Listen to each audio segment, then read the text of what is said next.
What is up, YouTube? Welcome back to another video. Thank you for joining me. Brad Garlinghouse, Ripple CEO, went on Bloomberg. I'm going to show you that clip here in a minute. But let me know if you guys want to hear about other projects I'm interested in besides XRP. I know it's an XRP channel, but if you only held XRP for the past 5 years, you missed out on a lot of big moon tokens. One that caught my attention the other day, to be totally transparent, I have no sponsorships on this channel, so I don't know why anyone would think that this company paid me when they have 1.2 billion in trading volume since their launch on Monday morning. It's called Pixel, guys, and I guess it's a game. Haven't played it. Token is only a few days old. You can see right here, it spiked all the way up to 62 cents. It's currently sitting around 50 cents. And it's integrated with a project called Ronin, which I was really big into a few years ago with this game called Axie Infinity. Axie Infinity is basically the most successful play-to-earn NFT game that we've ever seen in crypto history. And they built a blockchain specifically for gaming tokens. Ronin is an EVM blockchain crafted for developers building games with player-owned economies. If you guys have kids, or maybe yourself has played Fortnite before, I doubt it because a lot of my viewers are older. But Fortnite is owned by this company called Epic Games. And if you pull up the Epic Games launcher, there's a bunch of different games. Think of Ronin as that same type of software. It's a launch pad, or maybe in my older population, you guys know what Steam is. Steam has thousands of games on it. Ronin is like that for blockchain games. It's a portal where developers can build on it and launch their games. And Pixel is integrated with Ronin. I'm not an expert on it, but yeah, if you guys want to know more about these kind of projects that I'm eyeing besides XRP, let me know in the comment section below. But this is a token. Like, whenever I find a new token, I don't know if you guys do this or not. Maybe it's just me because I'm a computer nerd. I always keep a tab up in my browser of that token's price just to like gauge the FOMO. Like, if I see it start mooning, I'm gonna be like, okay, maybe I should buy a little bit more. But that's what I do. I just keep a tab up of the token price in case I forget about it or something. But yeah, check this project out. I'm going to be watching this one for sure. The market cap is 420 million. That's kind of funny. But yeah, let me know if you guys want me to cover more other tokens like this, and I definitely will. And now for this clip, Brad Garlinghouse. He's calling for more clarity on crypto regulation. This came on February 20th, my mom's birthday, just 2 days ago. So yeah, enjoy it. The SEC. It's worth kind of going back to your case with the SEC first, because you are far along. And as we sit here today on February 20th, how would you describe how the dispute has changed? Well, look, I think for whatever reason, the SEC decided to make Ripple their first major case around this. And look, the reality prior to the case, we had been advocating for more clarity around the rules and regulations. And the good news has been other countries around the world have leaned into that and codified what should the rules and regulations, what's unique about crypto that needs to be changed. The SEC, frankly, has just hired more litigation that, what we call regulation through enforcement. And it really just started suing lots of people. And what's unfortunate is they have lost consistently. They lost the Ripple case on everything they cared about. I mean, even the soundbite you just had up, your Chair Gensler is saying that a lot of these are securities. What the courts have said in the cases they have brought, and certainly the case with Ripple and the token XRP, the court determined that XRP is not in and of itself a security. When do you think that this will finally no longer be an overhang for you guys? You're one of many companies that are fighting the SEC at this point in time, but when can you call this an all clear? And do you think that this will make it so far as to reach higher courts? Well, hard to predict whether it's going to reach higher courts. On everything we cared about, we won against the SEC. Will the SEC appeal and move it up the courts? We'll see. They sought approval to do what's called an interlocutory appeal. The courts denied that also. The case against me personally and Chris Larson personally was dismissed entirely with prejudice. So, look, from my point of view, the SEC has lost consistently. They lost the Grayscale case. I think if you're following the Coinbase case, that the tone from the judge is, I think, pretty skeptical about some of the SEC's arguments. It stops, I think, when the SEC either realizes they're losing consistently, or you have Congress lean in and writes new legislation. That's probably going to be hard in an election year. Maybe we'll see legislation around stablecoins this year, but I'm hopeful and we'll continue to advocate in Washington.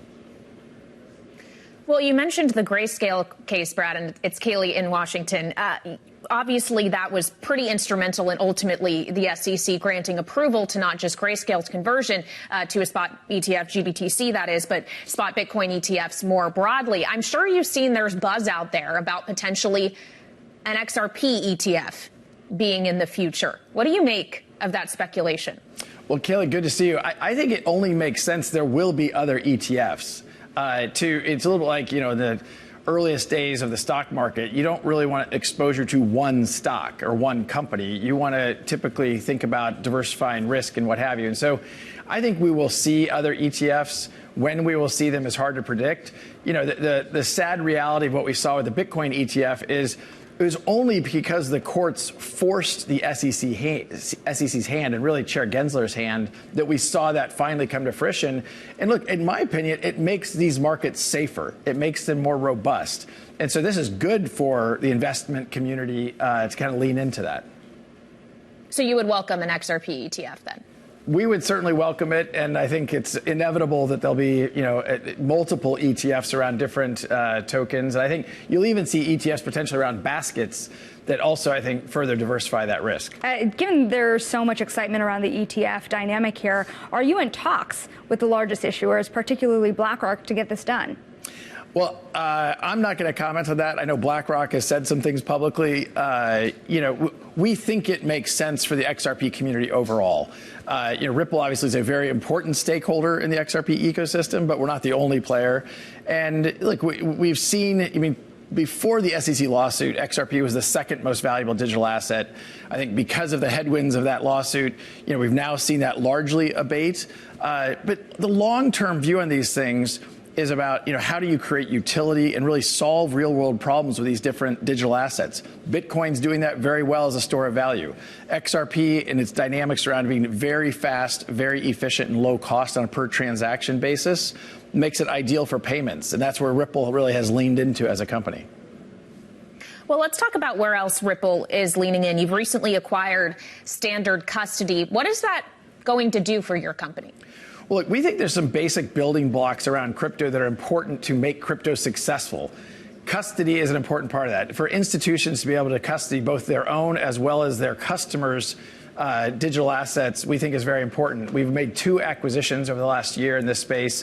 One was a company in Switzerland, and then more recently, the Standard Custody. Standard Custody in particular has a trust license here in New York, which also makes it very valuable. Everything we have done at Ripple is compliant first. And I think this year, 2024, with FTX behind us, with some of the Binance dynamics largely behind us, I think has to be a compliant first mindset for all of the crypto industry.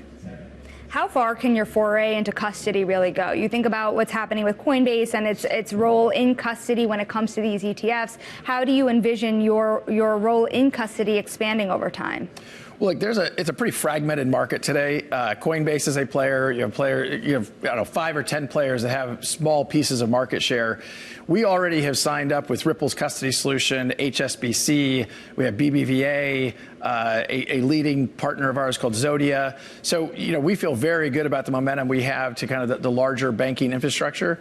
But we also intend to compete at a more regional financial institutions, as well as with some corporates who are starting to look at custodying their own crypto also. Brad, as we have this conversation with you, Nikki Haley, the Republican presidential candidate, is giving a state of the race speech in South Carolina with that primary just days away. She says she's not going anywhere. She has no plans to quit the race. But just a few weeks ago on this show, Tim Draper, of course, a pretty prominent Bitcoin investor, was talking about what kind of president she could be, what she could do for innovation like digital assets. And I just wonder, as Ripple is looking ahead to 2024, how consequential do you think ultimately who's in the White House, what the composition of Congress could look like as well down the ballot will be in deciding the future of digital assets? Is there anyone you would support? Well, look, at the most macro level, I think it's incredibly important that the U.S. regain a leadership position around crypto regulation. We are a laggard. We are behind other major countries like the U.K. I mean, the European Union, as a 27-country membership, is ahead of us. They've gotten 27 countries to agree to things that we as one country can't get our arms around. So I think it's very important. Over 20% of the U.S. population already has direct or indirect exposure to crypto, and so it only makes sense that it's an issue. As you probably know, Ripple, Andreessen Horowitz, and Coinbase put together a super PAC, and we've each put $25 million behind it to support candidates that are pro-crypto and pro-constructive regulation and engagement, really being pro-innovation but protecting consumers at the same time. I think that for a lot of politicians, crypto has become a soundbite where they don't really understand how crypto works, and they say things that actually don't even back up with facts. So, I do think it's a campaign issue. Ripple has leaned into that. I personally, my donations are bipartisan, but certainly pro-crypto, and that'll continue to be the case. I'll even highlight just today, John Deaton, a very prominent pro-crypto guy, announced he's running against Elizabeth Warren. So I think you're going to continue to see that. Correct. So with that said, also we know that Elizabeth Warren is trying to make the crypto industries a regulation around AML laws and KYC laws more akin to that of banking. Is this something a lot of the crypto industry has been very upset about? Is this something you're actively fighting? Oh, no. On the contrary. I mean, I would actually argue that Elizabeth Warren has it wrong. I mean, if you sign up on Coinbase, you have to get KYC, know your customer. You have to go through a verification process of providing your licenses, and they do that verification. And as I said before, the vast, vast, vast majority of people who are in the crypto industry are good actors who want to play by the rules. We need to know what those rules are sometimes. But